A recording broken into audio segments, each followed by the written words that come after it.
जय श्री कृष्णा, राधे राधे दोस्तों। स्वागत है हमारे चैनल प्रतीक के ब्लॉग्स में। अभी हम श्रीमद् भगवत गीता यथारूप के बारे में जान रहे हैं। अभी तक की अगर आपने सारी वीडियो नहीं देखी हैं तो हमारे चैनल में जाइए और सारी वीडियो को चेक करिए, सुनिए और जानिए कि श्री भगवान ने अर्जुन के माध्यम से हमसे क्या कहा। साथ ही हमारे चैनल को लाइक और सब्सक्राइब जरूर करें, साथ ही बेल आइकन जरूर प्रेस करें ताकि आने वाली वीडियो की नोटिफिकेशन सबसे पहले आपको प्राप्त हो।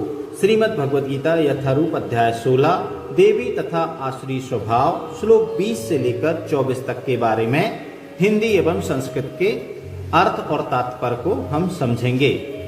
आश्रम योगिन अपन्ना मूढ़ा जन्मनि जन्मनि माम प्राप्येव कौन्तेय ततो यान्ते अधमाम गतिम।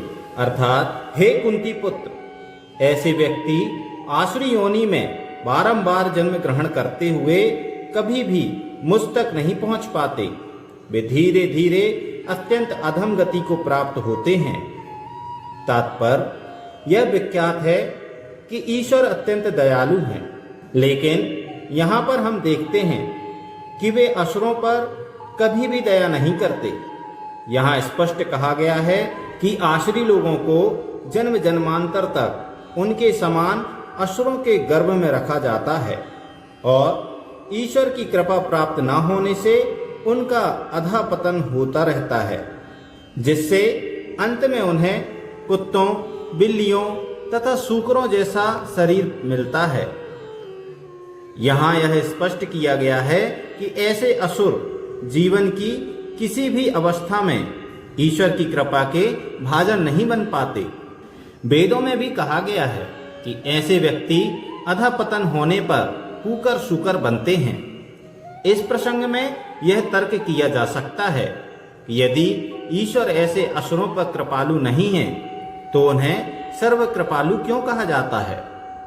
इस प्रश्न के उत्तर में कहा जा सकता है कि वेदांत सूत्र से पता चलता है कि परमेश्वर किसी से घृणा नहीं करते। असुरों को निम्नतम या अधम योनि में रखना उनकी कृपा की अन्य विशेषता है। कभी कभी परमेश्वर असुरों का वध करते हैं, लेकिन यह वध भी उनके लिए कल्याणकारी होता है, क्योंकि वैदिक साहित्य से पता चलता है जिस किसी का वध परमेश्वर द्वारा होता है उनको मुक्ति मिल जाती है। इतिहास में ऐसे असुरों के अनेक उदाहरण प्राप्त हैं, यथा रावण, कंस, हिरण्यकश्यप, जिन्हें मारने के लिए भगवान ने विविध अवतार धारण किए।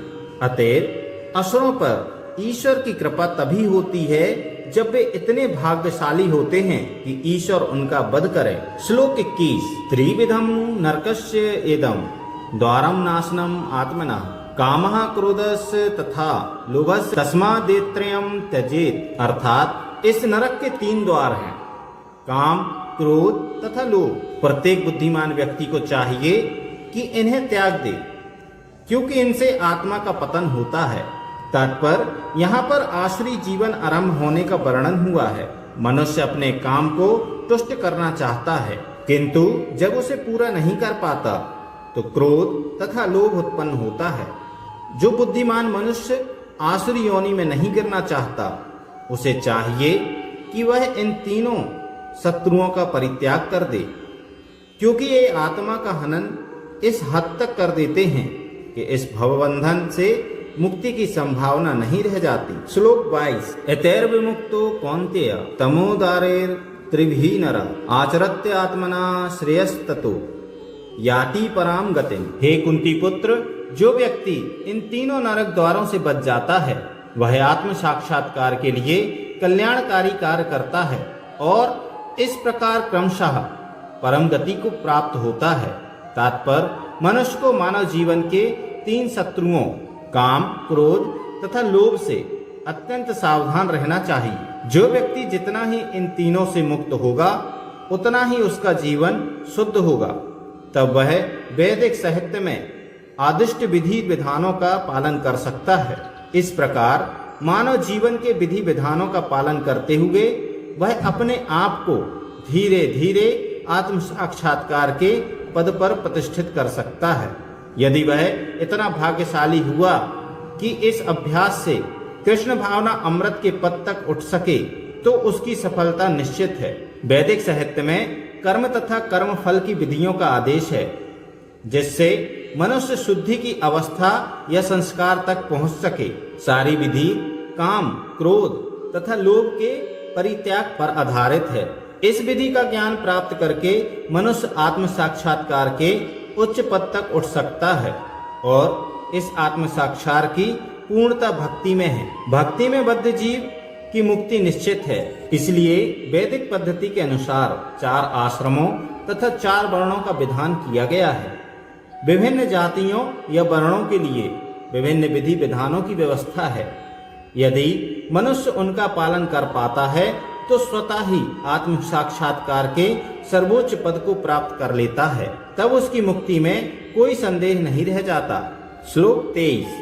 या शास्त्र विधिम उत्सृज्य वर्तते काम कारतः ना सा सिद्धिम वाप्नोति ना सुखम ना पराम गतिम। अर्थात जो शास्त्रों के आदेशों की अवहेलना करता है और मनमाने ढंग से कार्य करता है, उसे ना तो सिद्धि, न सुख, न परम गति की प्राप्ति हो पाती है। तात्पर्य जैसा कि पहले कहा जा चुका है, मानव समाज के विभिन्न आश्रमों तथा वर्णों के लिए शास्त्र विधि दी गई है। प्रत्येक व्यक्ति को इन विधि विधानों का पालन करना होता है। यदि कोई इनका पालन ना करके काम, क्रोध और लोभवश स्वेच्छा से कार्य करता है तो उसे जीवन में कभी सिद्धि प्राप्त नहीं हो सकती। दूसरे शब्दों में, भले ही मनुष्य ये सारी बातें सिद्धांत के रूप में जानता रहे, लेकिन यदि वह इन्हें अपने जीवन में नहीं उतार पाता तो वह अधम जाना जाता है। मनुष्य योनि में जीव से आशा की जाती है और सर्वोच्च पद तक जीवन को ले जाने वाले विधि विधानों का पालन करे, किंतु यदि वह इनका पालन नहीं करता तो उसका अधःपतन हो जाता है। लेकिन फिर भी जो विधि विधानों तथा नैतिक सिद्धांतों का पालन करता है किंतु अंततोगत्वा परमेश्वर को समझ नहीं पाता, तो उसका सारा ज्ञान व्यर्थ हो जाता है। और यदि वह ईश्वर के अस्तित्व को मान भी ले, किंतु यदि वह भगवान की सेवा नहीं करता तो भी उसके प्रयास निष्फल हो जाते हैं। अतएव मनुष्य को चाहिए कि अपने आप को कृष्ण भावना अमृत तथा भक्ति के पद तक ऊपर ले जाए, तभी वह परम सिद्ध अवस्था को प्राप्त कर सकता है, अन्यथा नहीं। काम कारता शब्द अत्यंत सार्थक है। जो व्यक्ति जानबूझकर नियमों का अतिक्रमण करता है, वह काम के वश में होकर कर्म करता है। वह जानता है कि ऐसा करना मना है, लेकिन फिर भी वह ऐसा करता है। इसी को स्वेच्छाचार कहते हैं। यह जानते हुए भी कि अमुक काम करना चाहिए, फिर भी वह उसे नहीं करता, इसलिए उसे स्वेच्छाचारी कहा जाता है। ऐसे व्यक्ति अवश्य ही भगवान द्वारा दंडित होते हैं। ऐसे व्यक्तियों को मनुष्य जीवन की सिद्धि प्राप्त नहीं हो पाती।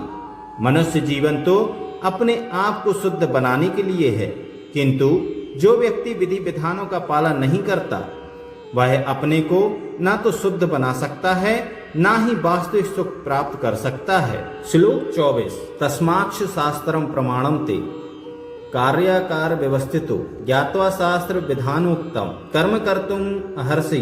अतएव मनुष्य को यह जानना चाहिए कि शास्त्रों के विधानों के अनुसार क्या कर्तव्य है और क्या अकर्तव्य है। उसे ऐसे विधि विधानों को जानकर कर्म करना चाहिए, जिससे वह क्रमशः ऊपर उठ सके। तात्पर्य जैसा कि 15वें अध्याय में कहा जा चुका है, वेदों के सारे विधि विधान कृष्ण को जानने के लिए हैं। यदि कोई भगवत गीता से कृष्ण को जान लेता है और भक्ति में प्रवृत्त होकर कृष्ण भावना अमृत को प्राप्त होता है, तो वह वैदिक साहित्य द्वारा प्रदत्त ज्ञान की चरम सिद्धि तक पहुंच जाता है। भगवान चैतन्य महाप्रभु ने इसी विधि को अत्यंत सरल बनाया। उन्होंने लोगों से केवल हरे कृष्ण महामंत्र जपने तथा भगवान की भक्ति में प्रवृत्त होने और अर्चा विग्रह को अर्पित भोग का उच्चिष्ट खाने के लिए कहा। जो व्यक्ति इन भक्ति कार्यों में संलग्न रहता है, उसे वैदिक साहित्य से अवगत और सार तत्व को प्राप्त हुआ माना जाता है। निसंदेह उन समान व्यक्तियों के लिए जो कृष्ण भावना भावित नहीं है, यह भक्ति में प्रवृत्त नहीं है। करणीय तथा अकरणीय कर्म का निर्णय वेदों के आदेशों के अनुसार किया जाना चाहिए। मनुष्य को तर्क किए बिना तदनुसार कर्म करना चाहिए। इसी को शास्त्र के नियमों का पालन करना कहा जाता है। शास्त्रों में वे 4 मुख्य दोष नहीं पाए जाते जो बद्ध जीवों में होते हैं। ये हैं अपूर्ण इंद्रियां, कपटता, त्रुटि करना तथा मोहग्रस्त होना। इन 4 दोषों के कारण बद्ध जीव विधि विधान बनाने के लिए अयोग्य होता है। अतएव विधि विधान जिनका उल्लेख शास्त्र में होता है, जो इन दोषों से परे होते हैं, सभी बड़े बड़े महात्माओं, आचार्यों तथा महापुरुषों द्वारा बिना किसी परिवर्तन के स्वीकार कर लिए जाते हैं। भारत में आध्यात्मिक विद्या के कई दल हैं जिन्हें प्रायः 2 श्रेणियों में रखा जाता है। निराकारवादी तथा सकारवादी दोनों ही दल वेदों के नियमों के अनुसार अपना जीवन बिताते हैं। शास्त्रों के नियमों का पालन किए बिना कोई सिद्धि प्राप्त नहीं कर सकता। अतएव जो शास्त्रों के तात्पर्य को वास्तव में समझता है वह भाग्यशाली माना जाता है। मानव समाज में समस्त पतनों का मुख्य कारण भगवत विद्या के नियमों के प्रति द्वेष है। यह मानव जीवन का सर्वोच्च अपराध है। अतएव भगवान की भौतिक शक्ति अर्थात माया त्रय तापों के रूप में हमें सदैव कष्ट देती रहती है। यह भौतिक शक्ति प्रकृति के 3 गुणों से बनी है। इसके पूर्व कि भगवान के ज्ञान का मार्ग खुले, मनुष्य को कम से कम सतोगुण तक ऊपर उठना होता है।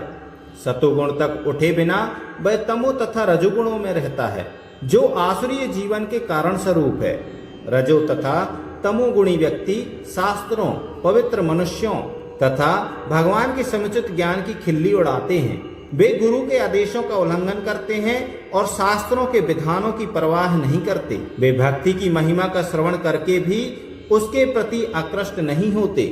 इस प्रकार वे अपनी उन्नति का अपना निजी मार्ग बनाते हैं। मानव समाज के ये ही कतिपय दोष हैं जिनके कारण आसुरी जीवन बिताना पड़ता है। किंतु यदि उपयुक्त तथा प्रामाणिक गुरु का मार्गदर्शन प्राप्त हो जाता है तो उसका जीवन सफल हो जाता है, क्योंकि गुरु उच्च पद की ओर उन्नति का मार्ग दिखा सकता है। इस प्रकार श्रीमद् भगवत गीता के 16वें अध्याय देवी तथा आसुरी स्वभाव का भक्ति वेदांत तात्पर्य पूर्ण हुआ। जय श्री कृष्णा, राधे राधे दोस्तों। अभी तक की अगर आपने सारी वीडियो नहीं देखी हैं तो हमारे चैनल में जाइए और सारी वीडियो को चेक करिए, सुनिए और जानिए कि श्री भगवान ने अर्जुन के माध्यम से हमसे क्या कहा। साथ ही हमारे चैनल को लाइक और सब्सक्राइब जरूर करें, साथ ही बेल आइकन जरूर प्रेस करें ताकि आने वाली वीडियो की नोटिफिकेशन सबसे पहले आपको प्राप्त हो।